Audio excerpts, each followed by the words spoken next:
Khan and Lord McGeeth for inviting me here this afternoon to share some thoughts. And I'm very conscious of the time because I have like 1, 2, 3, maybe 4 appointments myself for the rest of the day. So I will try to, I don't know if I'm going to succeed, but I'm going to try to make it as quick as possible. As, you know, someone was telling me that she has a doctor's appointment. Yes. So just for you. Don't pressure. Don't pressure. So I'll try to make this as quick as possible because what I'm really interested in is your questions. This is what I'm really interested in, not so much in me speaking, but in your questions and discussion afterwards. So let me begin by giving an introduction to Islam. And the way we see it, Islam was not founded by the Prophet Muhammad, peace be upon him. It was not founded by Muhammad. This, because this is what the Quran teaches. Islam is that which was taught, this is our belief at least, Islam was that which was taught by Jesus, and that which was taught by Moses, and that which was taught by Abraham. You may ask how? Well, what is Islam? Islam is an Arabic word that just means submission to God. That's all it means. And so, in the Bible, it has it that Jesus says, love the Lord, right? All thy heart, mind, and soul. Love the neighbor as yourself. Love your neighbor as yourself. All the law, am I quoting it correctly? All the law and the prophets hang on these 2 points, or these 2 commandments, depending on the translation that you read. So this is a beautiful description of Islam, of what it means to be submissive unto God. So when we usually talk about Jesus and Moses and Abraham, Muhammad, and all these great spiritual teachers, the analogy I like to give is that they were all working for the same company but in a different department. And they are actually, at least in the Islamic text, they are declared as equal. لا نفرق بين أحد من رسله. They're declared as equal, that believers are to make no distinctions between prophets. So a Muslim doesn't just believe in Muhammad, but a Muslim sees himself or herself as also believing in the others. And to reject one is to reject them all.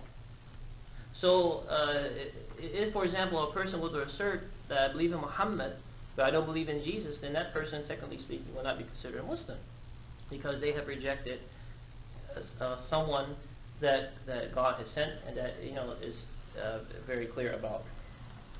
So Muslims believe, and again I'm trying to make this as quickly as possible for your doctor's appointment.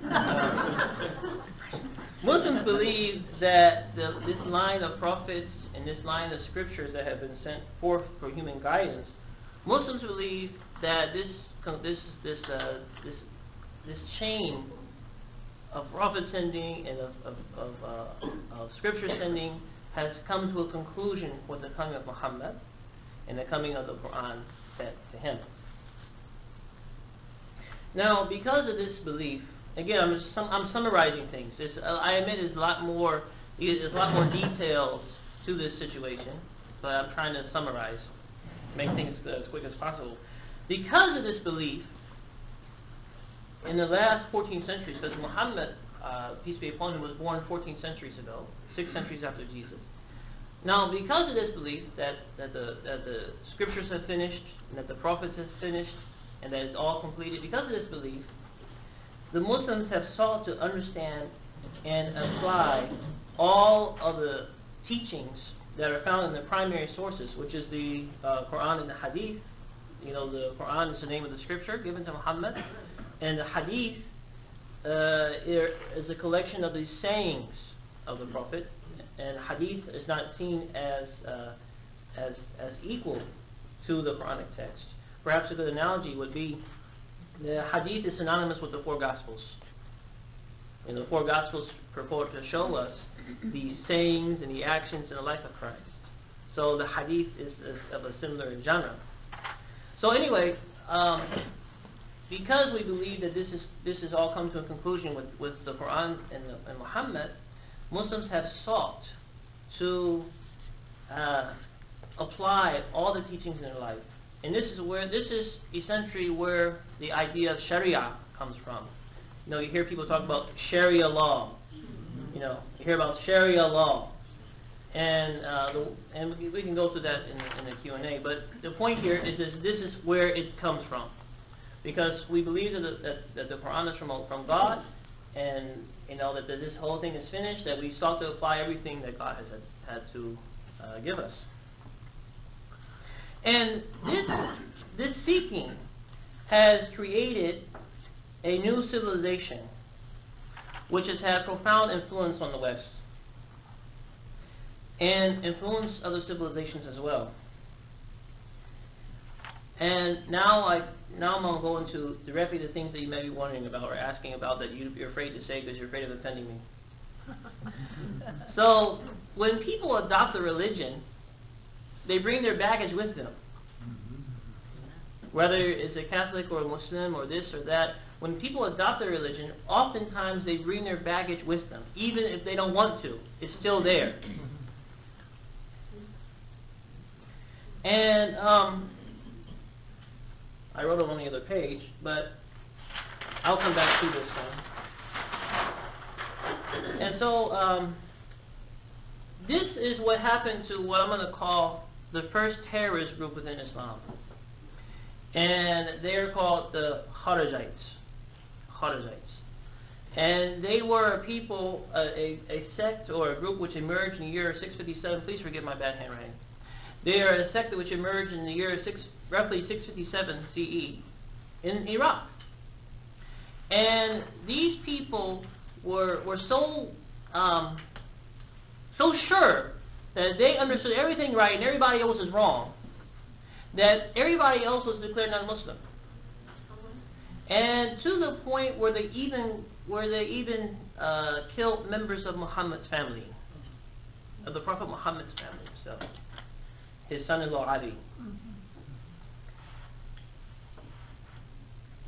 And so these people were, again, they're very fanatical, and they were interested in revenge. They were uncompromising, and by all accounts, they were a people of simplistic thinking. Does that sound familiar? Does that sound familiar? And it's ironic. It's in the same area, roughly the same area now. Ironic.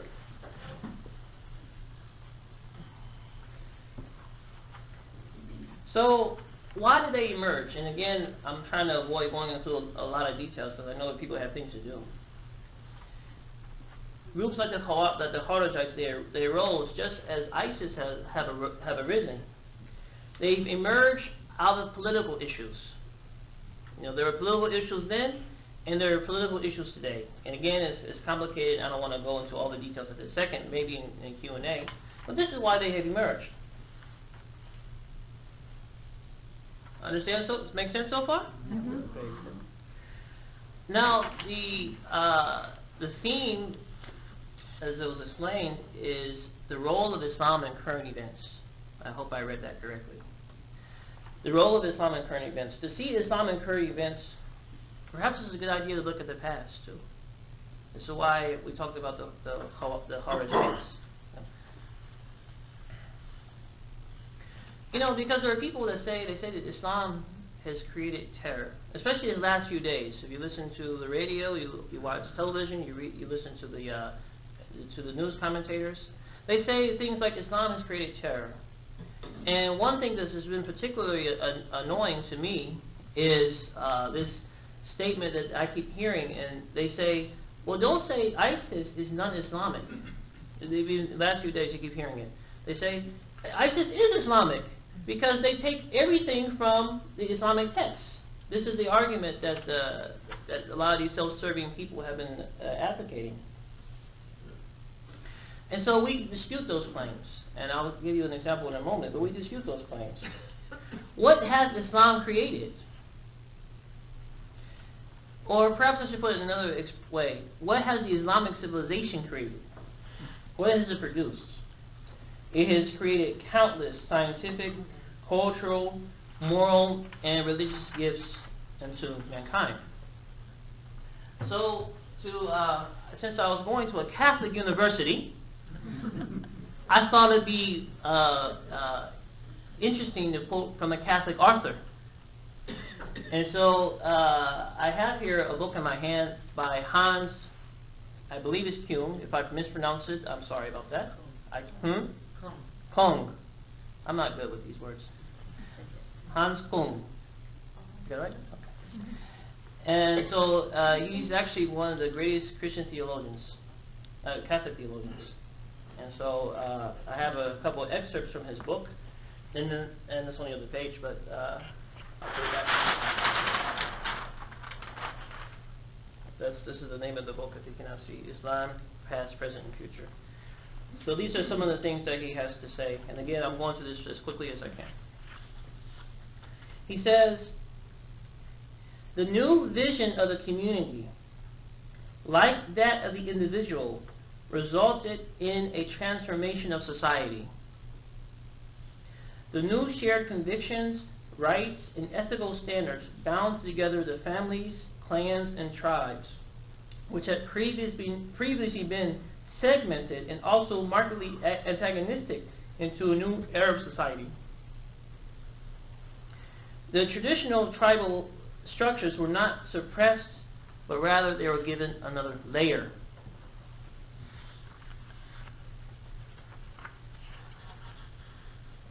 He also says, many prophets had visions. He's talking about the Prophet Muhammad here. Many prophets had visions of an event, a person, a development, or a new time, but few experienced the realization of their vision. Muhammad did. Not only had he to communicate his vision to the people of his time, he was also able to accomplish it.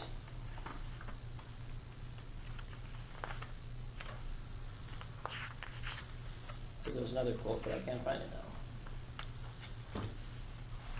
But this is a leading Catholic theologian speaking about his observations. And by the way, he's not a very liberal Catholic theologian. You know, he has disagreements with Islam about some of the things that Islam says. But nonetheless, this is what he says. This is among the things that he says about this religion called Islam. And so, what has Islam created? Well, one of the examples I want to share is that something called the Taj Mahal. I'm sure you've heard of it. The Taj Mahal. It is a product of Islamic civilization. If you see the story behind Taj Mahal, or even the decor of Taj Mahal itself, it all stems from Islamic teachings, from Islamic stories about how paradise is going to look like, etc. Again, maybe we should go to that later in the Q&A. But in addition to that, Islam has, I know this is hard to believe, because shows like 24 and channels like Fox News will have you believe otherwise. I know this is hard to believe, but Islam has actually, how can I put this? Islam has actually made it a rule of something called freedom of religion. The Quran says there is no compulsion in religious affairs. Why? لا إكراه في الدين. Why? قد تبين الرشد من الغي. Because the correct guidance is already clear from error. In other words, God doesn't need to put a gun to your head to accept Him. And if anyone says otherwise, then this is inherently un-Islamic. The Quran also says, say, truth is from your Lord, so that he who will accept it, accept. And he who will reject it, let him reject it. These are statements from the Quran. And anyone who says otherwise, then that person is unfortunately ignorant about what the Quran teaches. So, I mentioned ISIS.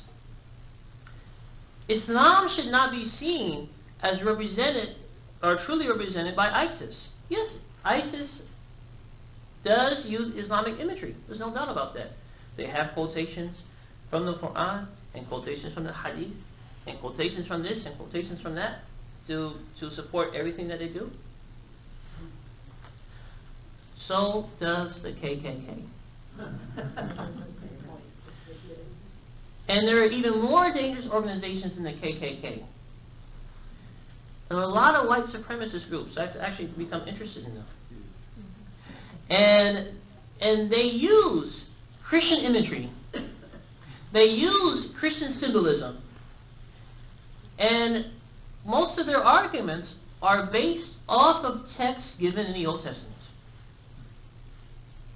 But nobody sees them as representing mainstream Christianity. So, well, how come they're seen as fringe, but ISIS is seen as the norm? How come? That's not fair. If you're going to apply it to one, you should apply it to both.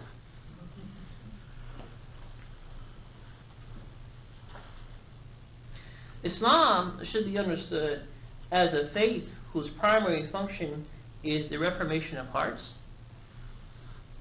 which in turn influences wider numbers, whose influences are felt in all areas of human life or in human existence.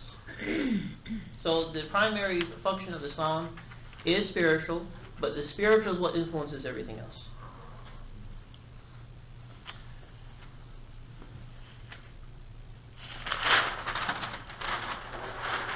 Okay, let's again go through this really quickly.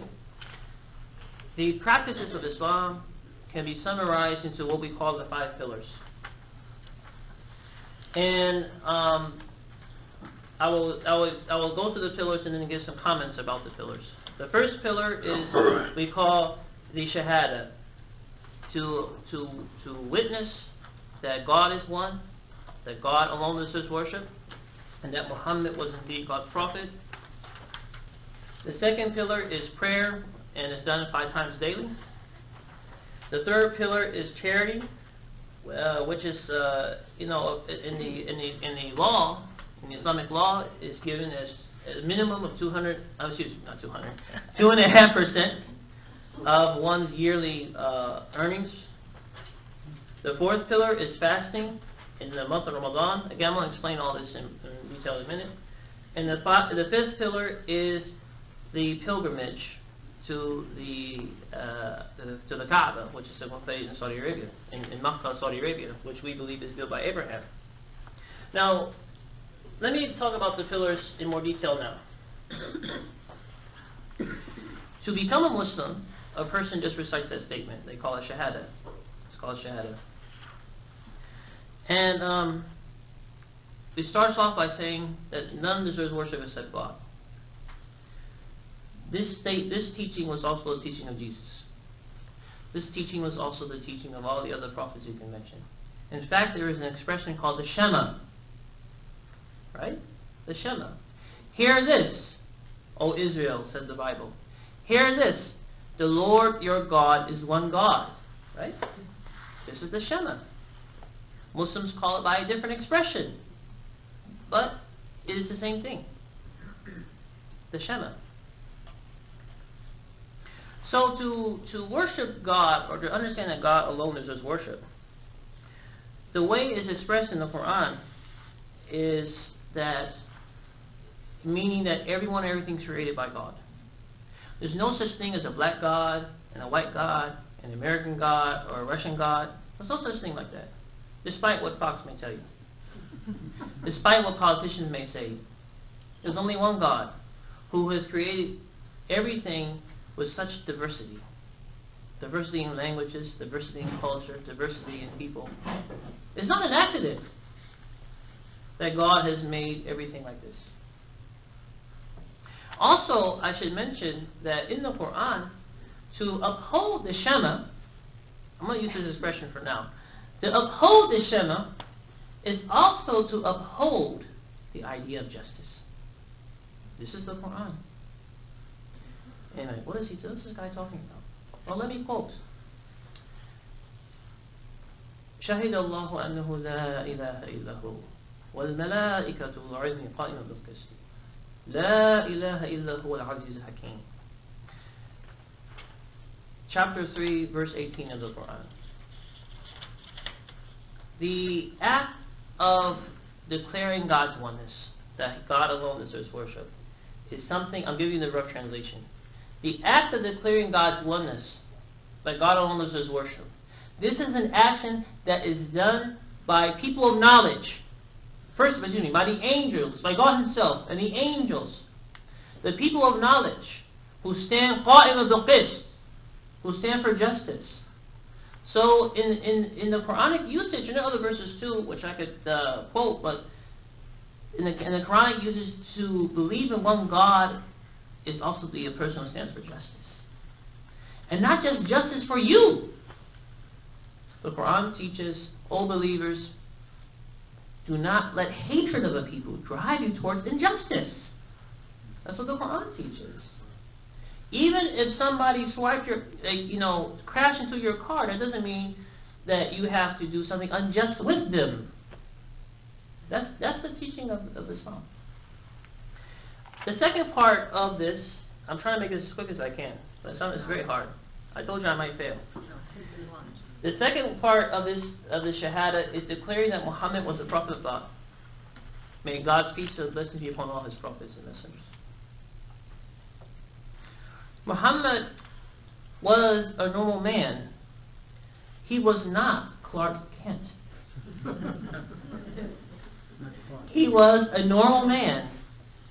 Born in a normal way, died in a normal way, had a life that included a domestic life, had a life that included the moments of happiness and the moments of sadness. He was a normal man. The Quran makes that very clear. Yet he was a normal man blessed with prophethood, blessed with receiving a scripture, blessed with communication from the divine. To the Muslim, there is a lesson in that. To the Muslim, the lesson is that even living a normal life, you don't have to become Superman. Living a goodly, normal, ethical life could be enough to bring forth a communication with the divine. That's the lesson. And that's the first pillar of our faith. The second pillar is prayer, which is done a minimum of 5 times a day. And if I remember correctly, the New Testament says, pray unceasingly. Pray unceasingly. So the Muslim prays 5 times a day, minimum. And that keeps us in touch with the divine. And actually the word salah that we use in Arabic, the word salah, it has, the root meaning of it is that of a tie, or that of connection or contact. And the way Muslims pray, you might have seen it on the TV. Sometimes they get it right, most of the time they get it wrong. But the Muslim, he stands, and he bows, and he prostrates his face to the ground. And what if a person is paralyzed? What if a person is flying on a plane? Can you imagine you flying on a... I want to ask you, let's see. If you see somebody who looks like me, right? If I had a longer beard. They had a longer beard. Let's say I put on the turban. And so you see... see what happens. I put a rug down in the aisle and start going through the gestures of prayer. You would probably summon something called an air marshal. And my next residence will be in a warmer place, a place called Guantanamo Bay. She says, I don't know. Probably no. Now, Islam has already dealt with that. If you are traveling, for example, I'm not even talking about Guantanamo anymore. That was just a joke. But it really was a joke. But if you're in a situation where you can pray in the normal way, you do it by gestures. In other words, prayer is something which is integral to the life of a Muslim. Whether he's sick or not, whether he's standing up or sitting down, whether he's traveling or at his home. Pray unceasingly.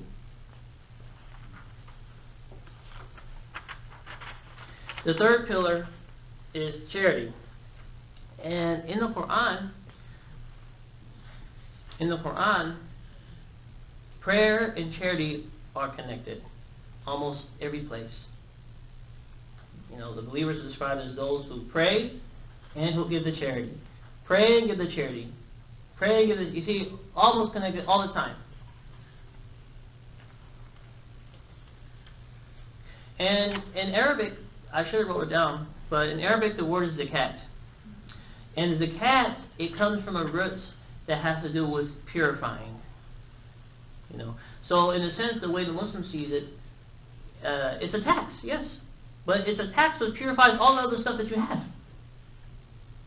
And it's declared a pillar of faith.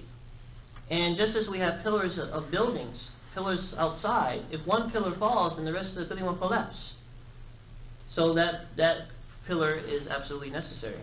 And our scholars would say that if a person doesn't declare, our scholars would declare that if a person doesn't believe that charity is an obligation, then he or she is no longer a Muslim, because they have abandoned one of the pillars. They have ignored one of the pillars. Fasting, the fourth pillar. Fasting in the month of Ramadan, which is the 9th month of the Islamic calendar. And fasting means, you know, I saw something on the news a couple of days ago. You know, Lent. Isn't Lent around? Mm-hmm. So some people were going to do solidarity fasting with Catholics for Lent. And so they were saying things like, I'm going to stop eating sweets for a week. They were saying things like that. Now, the Islamic way of fasting is, as a minimum, is through that month, no food, no drink, no sex, from dawn to sunset, every day of that month of Ramadan. There are exceptions, of course, if you're ill, and there are a variety of exceptions. You don't have to fast, or you can make up the fast later. But nonetheless, this is a Ramadan fast. And if a person can discipline himself or herself to fast, meaning to not drink anything or to eat anything, if he or she can discipline themselves to do that from dawn to sunset daily, then they can discipline themselves to get up and go to work. They can discipline themselves to do anything else that is necessary to do in life. It's a discipline builder. And it is a pillar of our faith. It's a pillar of our faith. And in addition to that, the general Muslim practice is there is more charity given in Ramadan, in that there is more praying in Ramadan. And people are reading, they're conscious of reading the Quran more in the month of Ramadan. And what does that create? That creates consciousness. That creates, you know, I really need to work on that. Maybe I should give that up. Maybe I should do this better. That's what it creates. The last pillar is the pillar of the Hajj, or the pilgrimage to Mecca. And Muslims believe that the Kaaba if you've seen a picture of it, it's a cute building, and it's a very nondescript type of building. But Muslims believe that it was originally set down by Abraham and his son to be a place for the worship of God. And there's a lot of symbolism and things that we could talk about in that. But the thing I want to emphasize here is that of brotherhood. When you go for Hajj, you see all kinds of people of every class, of every language, all trying to do the same thing. And what does that create? That creates a brotherhood. And that is what Malcolm X experienced when he went for his Hajj. This is February, Black History Month, so they're showing all the black-related films So Malcolm X came on Bravo, I think 3 or 4 days ago. I think it's Bravo. Well, anyway, it came on a few days ago. And if you haven't seen it, it's easy to get it from the library. But towards the end of the movie, he goes for Hajj. And he discovers there's such a thing as white Muslims.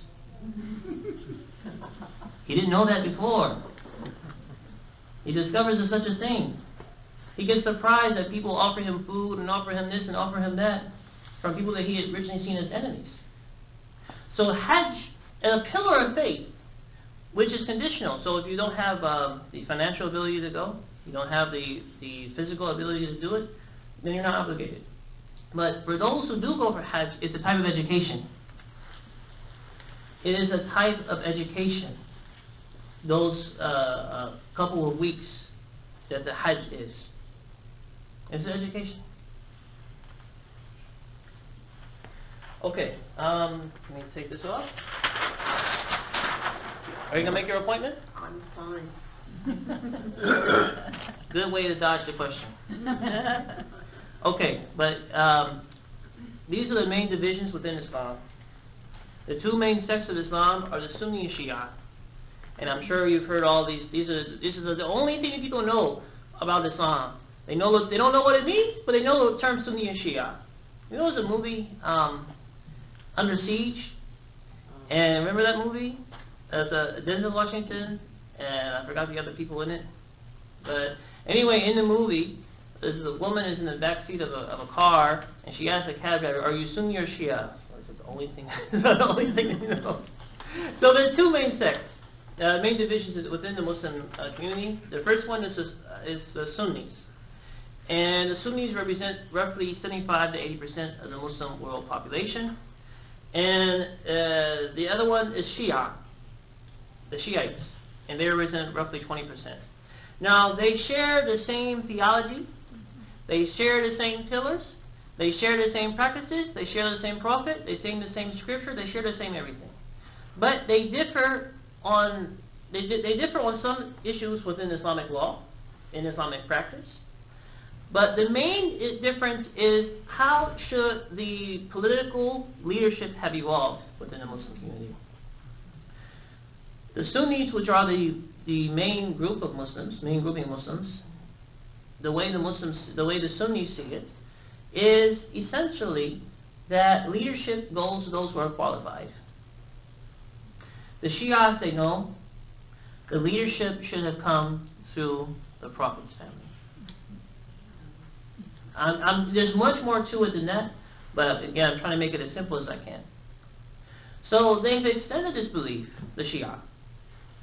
They have extended this belief to say, well, not only the political leadership, but the spiritual leadership of the Muslims should have come through the Prophet's family, and not just through people who are qualified.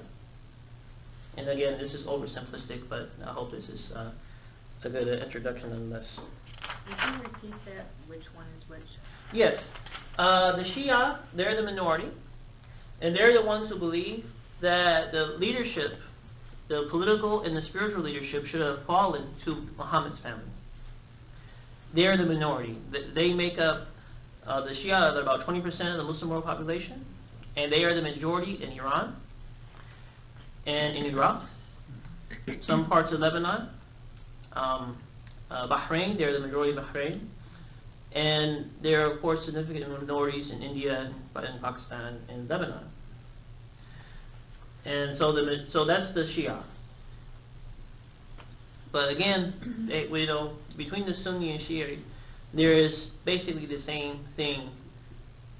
It's basically the same thing. The same prophet, same scriptures, same everything.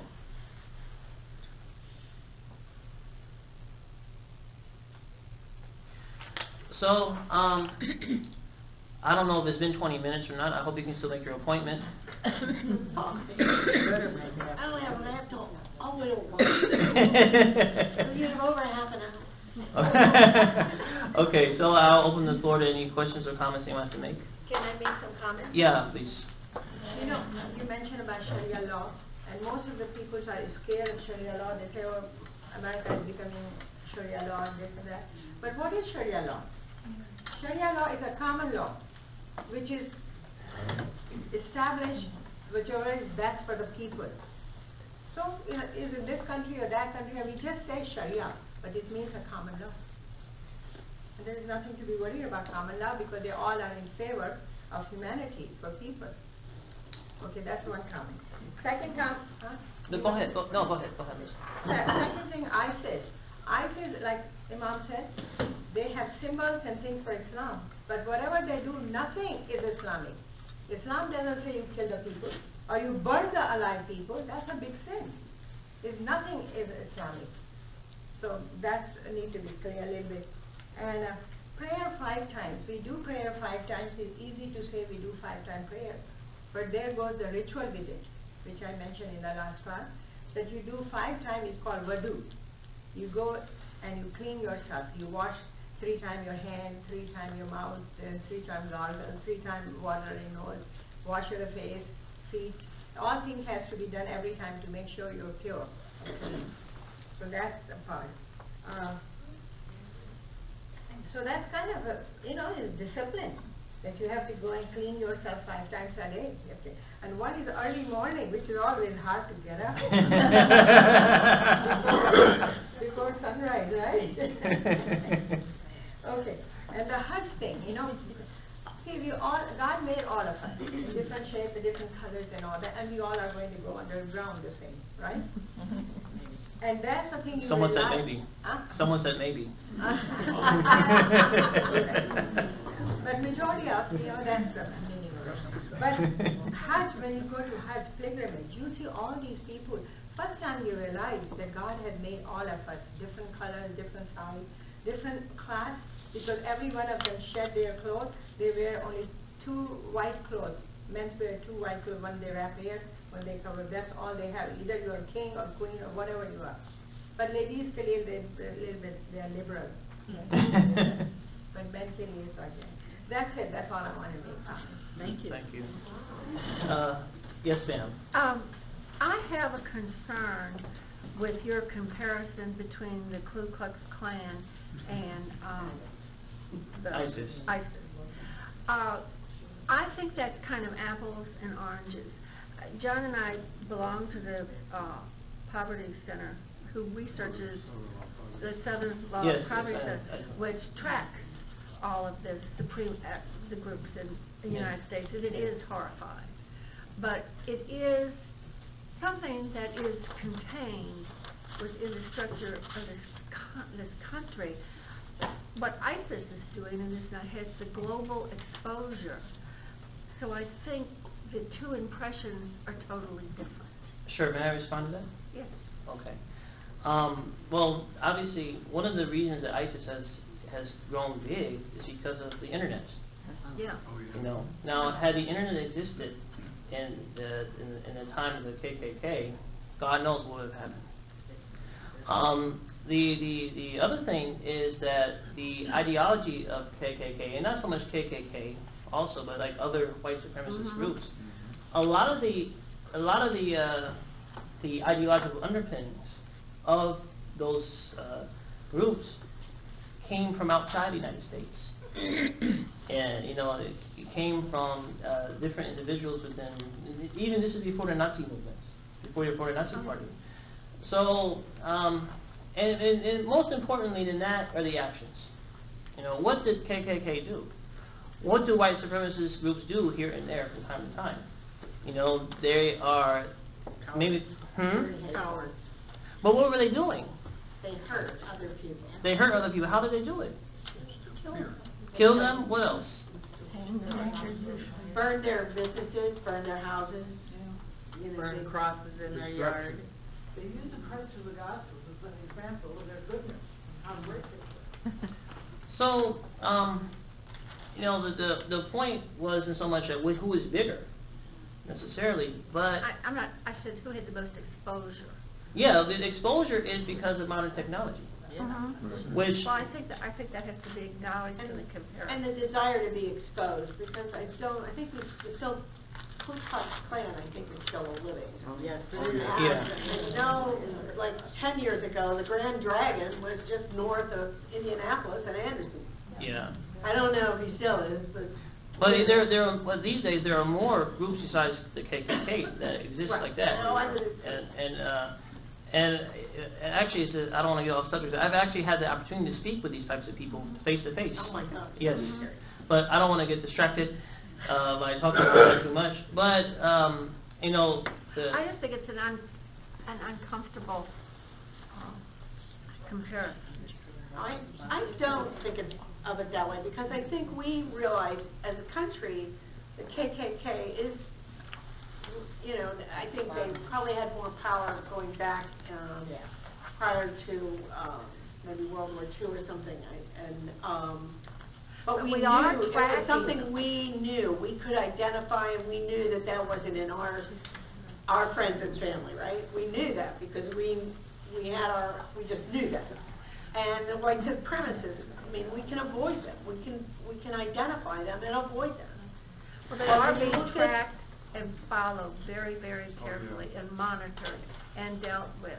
But I'm just saying, for us, it's something it's our country, and there are people in our country. It's like being in a bad section of town. You know when you're in a bad section of town and you get out of it.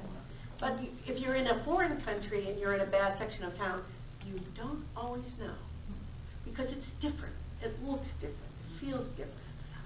So I thought it was a good analogy, because I think with ISIS and things similar to that have been, it's in countries we're not familiar with, in cultures we're not comfortable with. And we really are judging more by what we hear from newscasters than our own personal Can I interject one thing? The KKK emerged. Actually, they started off, if I remember correctly, as some kind of university group that someone had founded somewhere. It was like a fraternity, and then it became. I think that's how it came about. But even if I'm wrong, you know, we can say at the very least that this mentality certainly emerged after the end of the Civil War, of the American Civil War. Right. You have, you know, Jim Crow laws, which came a little bit after that. And so, you know, it was a country in upheaval. United States was a country that had serious social and economic and political upheaval. And this happened with ISIS. There is a civil war in Syria. There was a civil war in Iraq.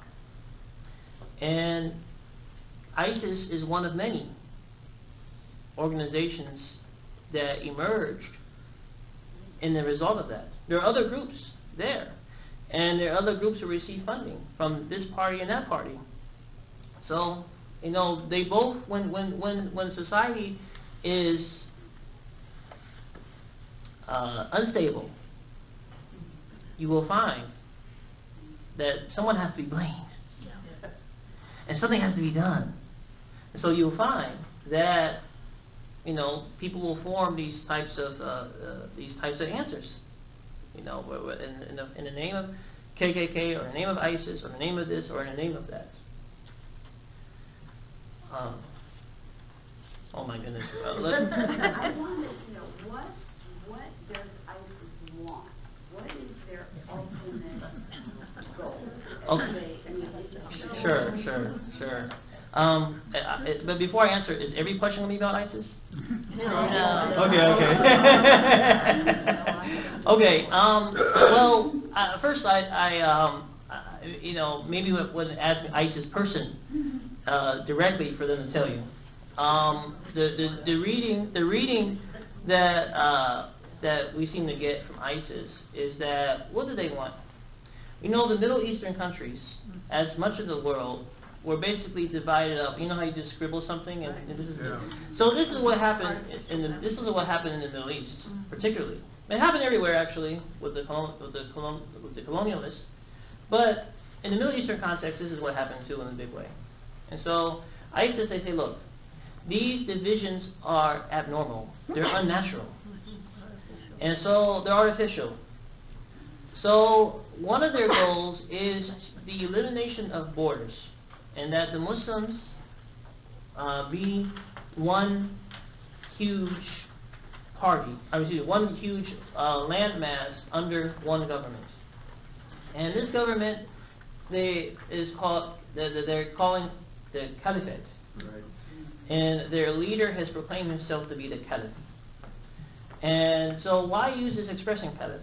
Because what they want to do is to generate this excitement in the eyes of Muslim youth that we have a caliph now, and now there's going to be the elimination of injustice. There's going to be elimination of borders. There's going to be elimination of this and that. And so, and there are other things too, but I think that their main message is that of one government for the Muslims, and they see themselves also as reviving something that that was from the early days of Islam. They see themselves as like that. So they want to be the United States. Bigger than the United States. And those are the Sunni, aren't they? Well, good question. Now let me go back to this page.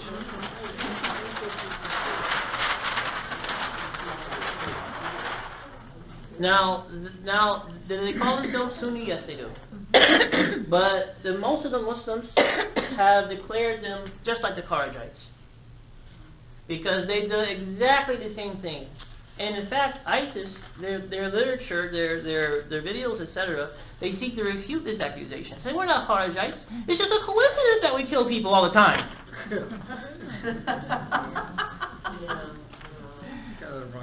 Okay, yes, ma'am. You said that one of the fundamentals of the Muslim religion is justice. Who is it that determines what justice means? Oh, that's a wonderful question.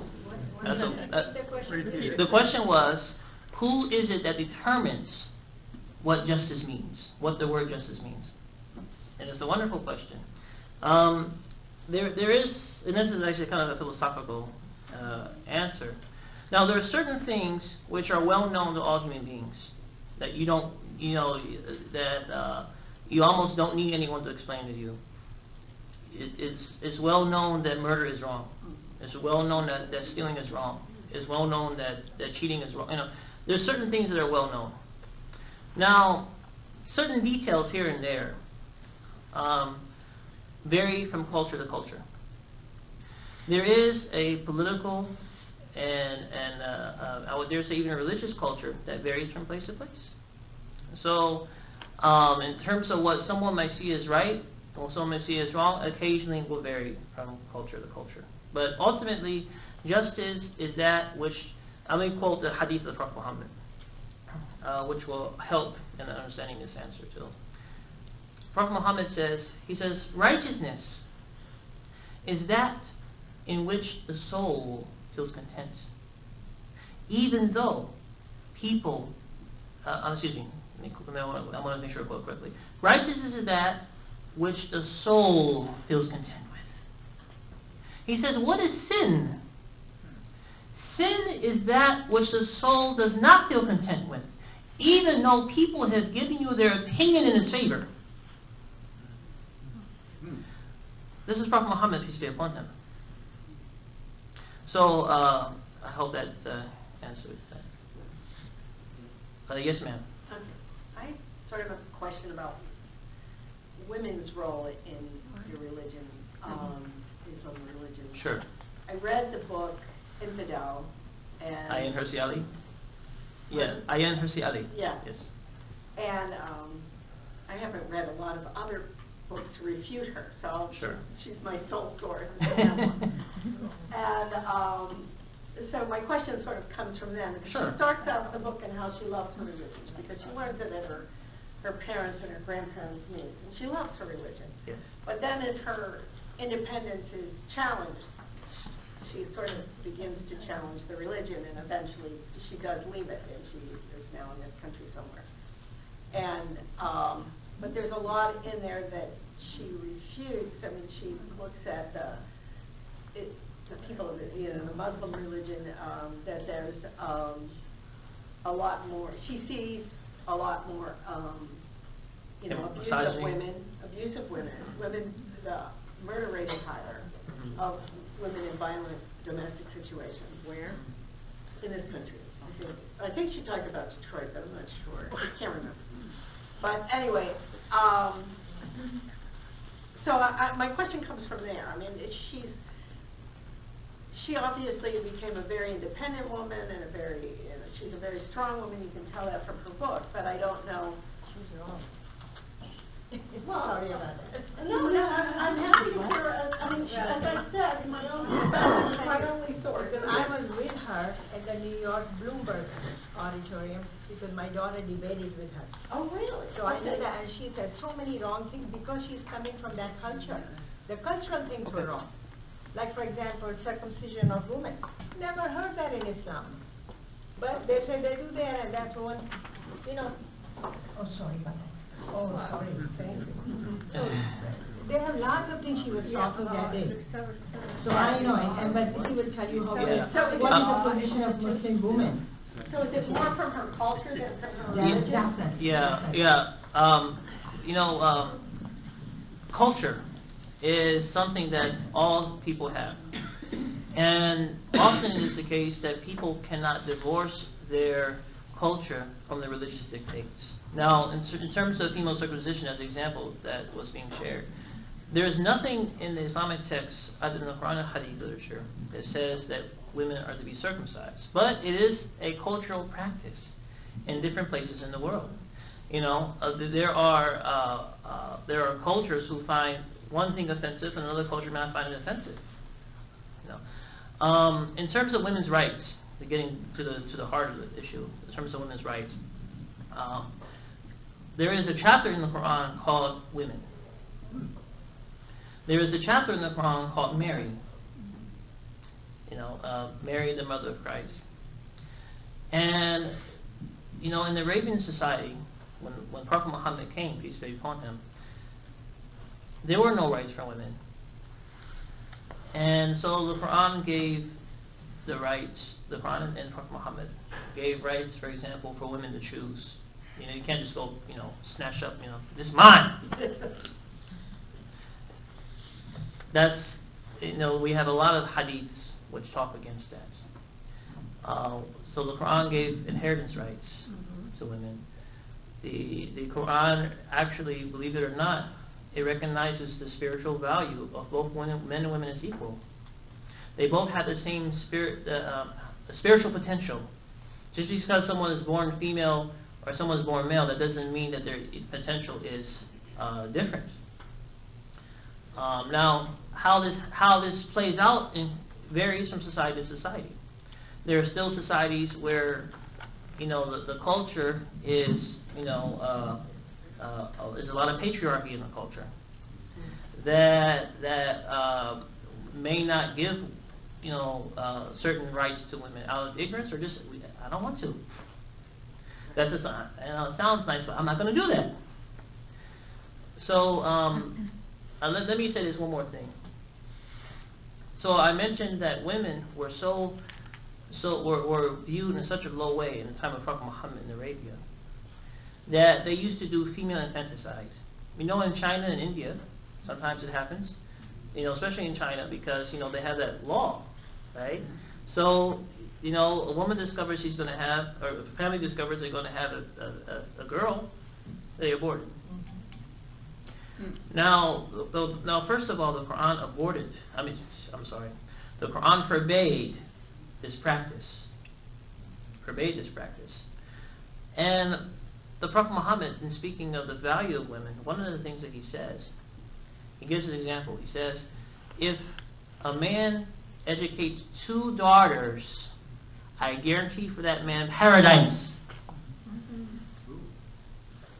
So, you know, I meant that a lot of times, you know, the Muslims or some Muslims may fall far from the mark, but just because of their ignorance doesn't mean that what they're doing is in fact Islamic.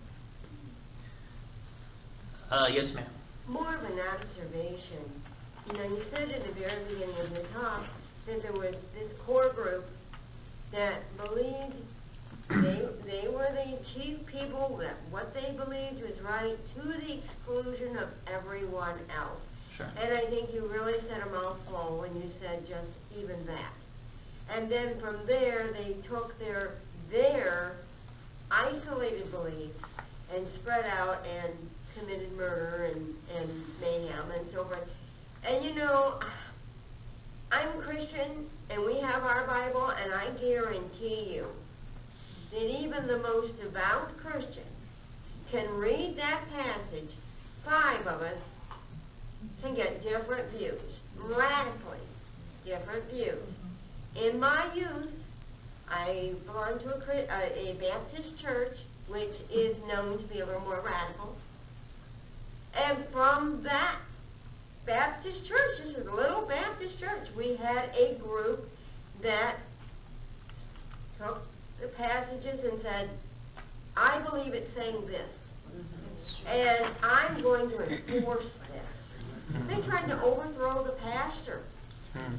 I mean, it became a problem. And I was one of the guys. I got away from. I said, get away from me, all of you. And it caused a big rift. Actually, the church folded because you know they went around. They got problems, and this is how it works. Yeah. And whether it's ISIS or whether it's the Ku Klux Klan or whether it's I don't know, Hitler. I mean, it's just, it starts with one person with some radical idea, and as you say, no matter what religion you're talking about, we all bring our baggage. Yes. It's what we do with that baggage. And sometimes we don't do very good things. I have a proposal that we do a table at a time, because it seems like I'm jumping everywhere. I don't want everyone to get lost. So, did everyone here ask their question already? Yes, when a Muslim blows up a bunch of Christians or Jews, and then it's reported that he goes to heaven and has 77 virgins. Do you believe that? Okay, now that's a good question. And if there were less women and more men in the room, then I will answer in a very funny way. But I will say this: believe me, I've tried to find it. Believe me on that one. It's not there. It's not there. So yeah, it's not there.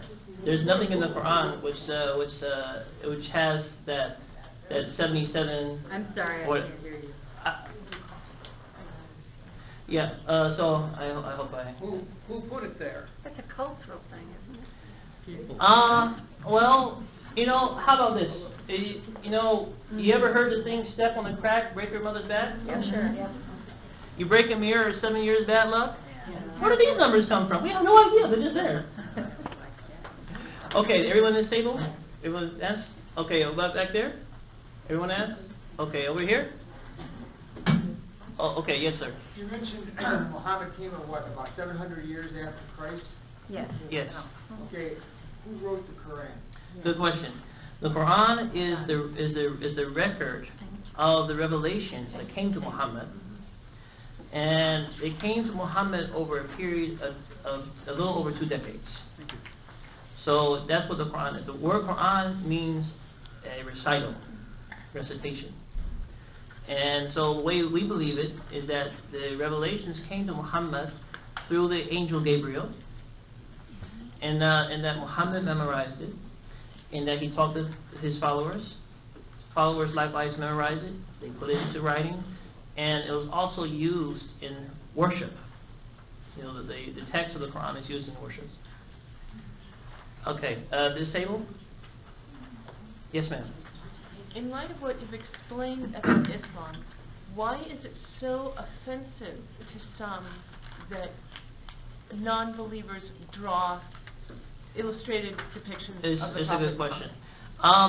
You know, I really think that this did everybody hear a question? No. Okay. The question was, why are drawings of Prophet Muhammad offensive? And I think that this issue has been kind of misrepresented just a little bit in the media. Now, there are always, first of all, in Islam, we have this teaching that we're not to draw pictures of prophets because we don't want to have any chance of idolatry. So you go to a mosque, you don't see any pictures, especially in a prayer hall. In our mosque, for example, the only thing you see are names of God on the walls. That's all you see. Perhaps you should come and we'll show you. Sunday, 2 o'clock, come. Now, the other angle to this is if you look at the cartoons themselves, the cartoons themselves are, I don't want to describe a lot of it, but let's just put it like this. If you were to see your parent depicted in such a way, you're not going to be smiling about that. Well, Personally offensive. it comes out of a culture, actually, it started in France, the satirical cartoon. And there are many examples of Damier and whatnot, the great cartoonists, that were shocking at their time. And so that's a kind of a cultural thing that has evolved. And think of the images we do of God, that are comical. We picture him, sitting on a cloud, holding a book and pointing a finger, or sending a thunderbolt, or talking to Peter, in front of the gates in different ways that are a little bit funny or off. And so I think we've always done this. I have a little bit of a disagreement with that. Look at Catholicism and look at the Eastern Orthodox churches. The art that they have done has been devotional art. You see the paintings in the Vatican. You go to the Vatican. These are devotional things. But anyone ever seen a television show called Family Guy? Now, God is depicted as an old pervert. I don't want to tell you about it, but you can figure it out on your own. Now, anyway, those things, are very offensive. And, just as in any community, in any families, you're going to have sane people and you're going to have people who are quick to anger. What'd you say about my mama? And so, at the sake of being oversimplistic, this is kind of, what was happening. Anyone else at this table? Okay. Oh my goodness. I think we're ladies first, so I'm not accused of misogyny.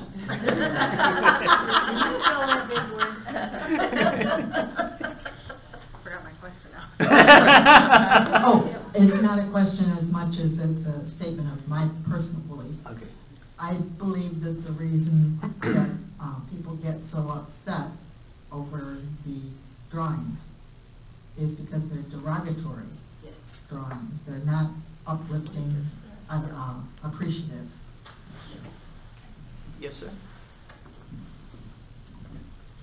Why is it we don't hear more of the Muslim community coming out against ISIS? Amen. Well, the reason for that is that people aren't looking.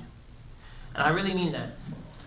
Every single, as far as you talk about ISIS, for example, every single Muslim country, every single Muslim, scholars association in every country on the planet has been coming out against it.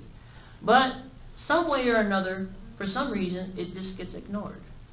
I don't know why it is. Is that because of the PR that you people do not have? Or it's the fact that we don't control the PR. If I don't have access to the microphone, who's going to listen to me? Oh. Yeah. Oh, she has the microphone. Okay. There's going to be a group of people, or maybe there already has been, and I think there was a while back. They collect at Westgate on the corner, and they're going to be given a candle. Does anyone know anything about this? Where you can support the Islamic community. Am I the only one that saw this on the news somewhere? At Westgate. by, Where they always stand. Last week. something with candles. I mean, that's all I know, and I'm not sure what if you come, they'll give you a candle, and I just wondered what that was all about. I'm sorry, I don't know the answer to that. Well, I've just been thinking a lot about this. Of course, I just wonder how many of us know, I bet most of us are Christians. What is it to be a Christian? You know, what is it really to be a Christian? I was raised supposedly as a Christian or a Catholic. We were never ever taught in my experience about the Old Testament. I want to know that. I love the New Testament, but we were never taught anything from the Old Testament. No, I don't remember it. Now I'm reading the Old Testament and finding in the Old Testament, for instance, how our God loved the Jews. That's because I'm reading a book by Dietrich Bonhoeffer, who finally talked to Germans. My God, God loves the Jews. But why were we not given? I speak for myself then.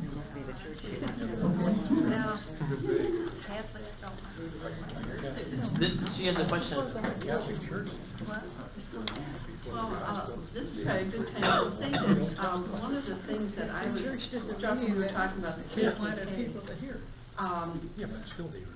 that I think all of us are who we are. We are how we grew up, our culture, all the things that we thought were right, good, bad, black, white, whatever it is. But there comes as things enter into your life that are different than what you thought was right, with cold around right, you get cognitive dissonance, and you feel, so there's got to be something wrong with this. Or like particularly like Christianity, who are Christians. Well, my nail tech doesn't think Catholics are Christians.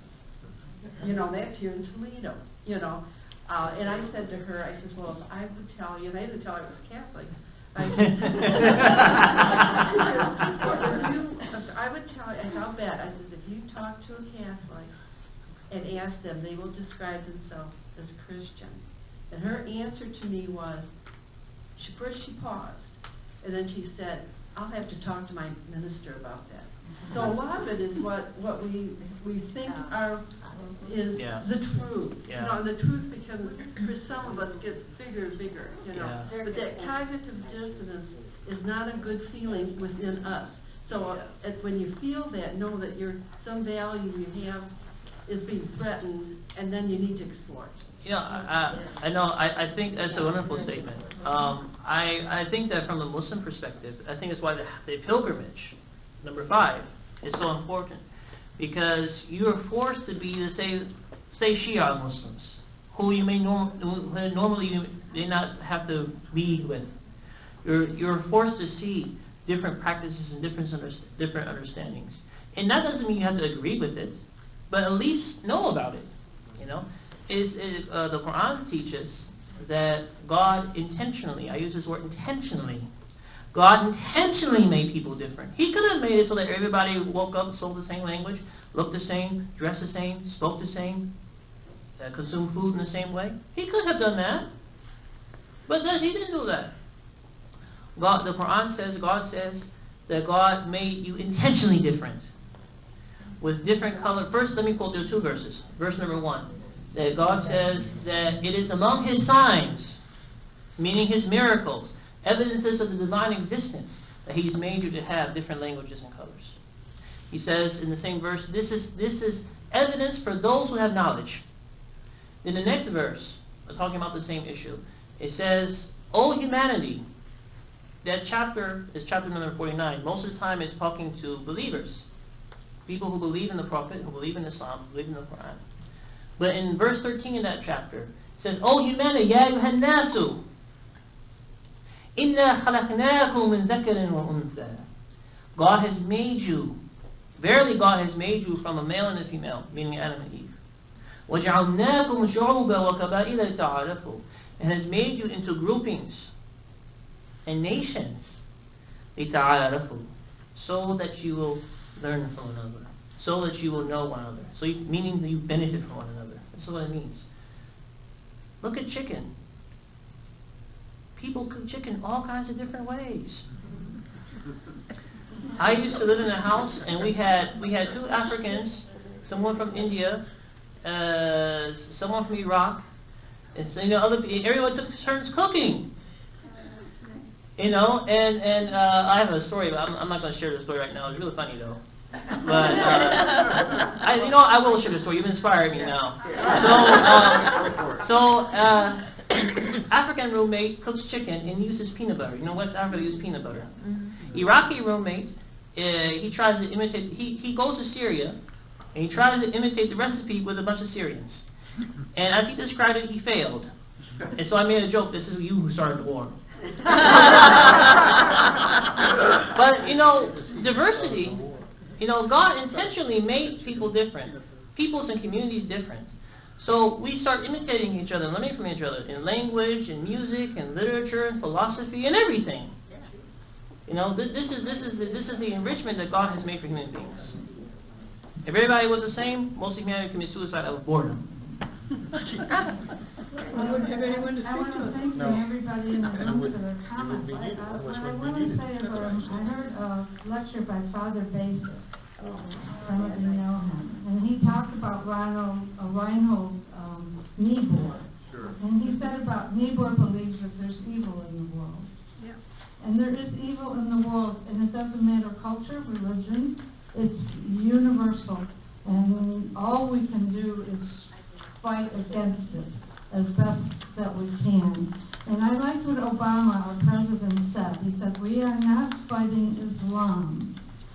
We are fighting the subversion of Islam. And so I don't know, I leave myself with that note that there are some things that are universal that we share across cultures, across religions, and this is how I feel. Thank you. Thank you. Good. Can I make a comment? Yeah. One more? Your wife. Don't get in trouble now.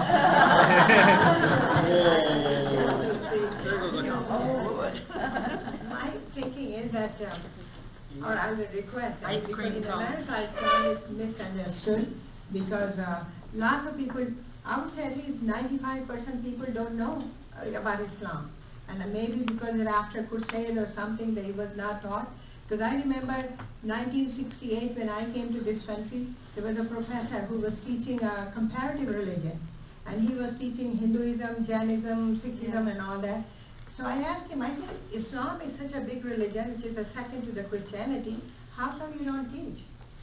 He didn't answer me.